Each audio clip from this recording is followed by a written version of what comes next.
जय श्री जगन्नाथ। आपण समस्त को स्वागत लक्ष्मीर रोसई घर को। आज आम प्रस्तुत करवा आम प्रभु श्री जगन्नाथंकर अति प्रिय 56 भोग भितर गोटे भोग पारिजातक। नाटी एते सुंदर लगे शुणापी। टेस्ट विषय बा कौन कहबी, से तो आम कालिया सातंकर भोग। से भोग विषय सारा ओडिशा जानी समस्तंकर पसंद पारिजातक। तो चलतु स्टार्ट करवा पारिजातकर केमती कौन बनूची, कौन कौन तापाई सामग्री दरकार। तो प्रथमे मुझे किसी नड़िया कोरा नहीं। तो गोटे कप नड़िया कोरा मुझे नहीं, दीटा कदली नहीं। तो नड़िया कोरा और कदली को भल भाव में चकटी नवा, माने पूरा माखन करी चकटी नवा। चकटी सारा पर आम से किसी मसला ऐड करवा। तो मसलार मुझे किसी गोटा मसला नहीं, जोटा आमर रही गुजराती माने बड़ गुजराती, लवंग आउ किछि गोलमरीच, ए सब जिनस को टिके आम हेमदस्त कुटी नवा। कुटिकी तार पाउडर बनईदेवा। तापर ये मु गोटे चामच मसला नहीं। तापर आम ये स्वाद अनुसार टिके लुण नवा। जेहेतु आम मीठा जिनस बनाऊे सब मुझे गोटे कथा कही मीठा को टिके बालांस करें लुण। तो स्वाद अनुसार टिके लुण नवा।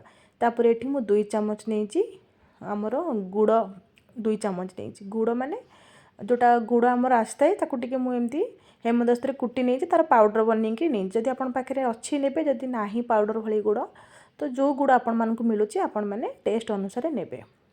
तापर ये मु अट्टा नहीं। अट्टा को टिके घी रे प्रथमे गोले नवा। तापर आम सब जिनस को भल भाव में चकटी नवा।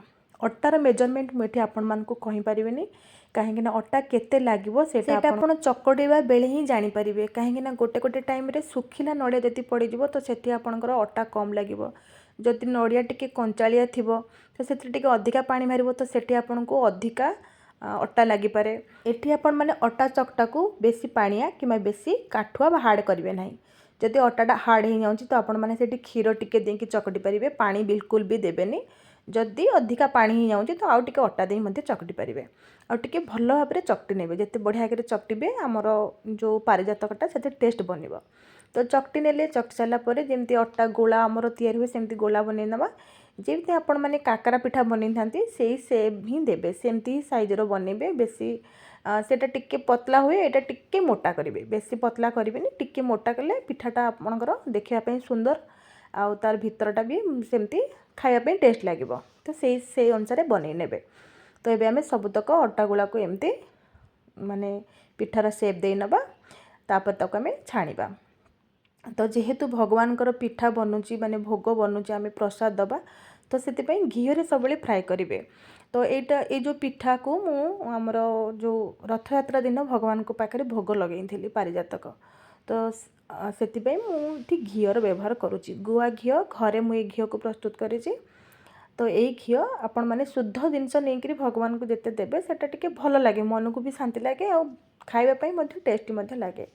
तो घी ये आपण मैंने बेसी तो नेबेनी, अल्प टिके नेबे, जमती टिके छाणी ही पड़थिबो से भली नेबे। आ घी को बेसी जमा गरम करेंगे, पूरा पतला गरम करेंगे। मो बो सब गोटे कथा कहे कि तेल पोड़गले घी आ घी पोड़गले छी। तेल पोड़गले घी हुए कि ना मुझे जानी, किंतु घी पोड़गले सतरे छी लगे। कहीं घी जदि टिके पोड़ जाए तार पूरा टेस्ट बेकार लगे, स्मेल बहुत खराब आसे। तो घी जदि आपण मैंने घी के फ्राए कर तो घी को बेसी गरम करेंगे, पूरा हल्का हल्का गरम थी से आपण मैंने छाणीबे। जितेबाला ये जिनटा को आप पारिजातक टिके छाणुंट तो जितेबाला पूरा स्लो मीडियम आंचरे पूरा स्लो करी टाइम टिके लगे, आपण मैंने हल्का हल्का करके छाणीबे। आ जदि हाई करदेवे पिठा तो पोड़ीज किंतु ता भितरटा जमार भी भल बननी। तो आम से प्रोसेस रे सबतक पिठा को छाणी ले तापर पिठा को छाणीकी बाहर कर नवा। तापर तार गोटे गुड़र पाग से आम दबा। गुड़ पाग पाई मुझे गोटे कप गुड़े हाफ कप नहीं पानी ताकू किस समय एमती टिके रांधि नवा। तापर आम ताकू चेक करवा, जदि टिके चिपचिपा लगुच गुड़टा तो सही समय आम सबतक पिठा को से दे नवा। 4 ରୁ 5 मिनिट पर्यंत पिठा को गुड़े रांधि नवा। तापर आमर रेडी हो पारिजातक, श्री भगवान अति प्रिय पारिजातक, जोटा आमर 56 भोग भितर गोटे भोग। निहाती भाव में गोटे थर बनइबे आ प्रभु पाखे भोग लगे। जदि सतरे भिडियोटी भल लगी लाइक शेयर सब्सक्राइब करने जमारू भूलें ना।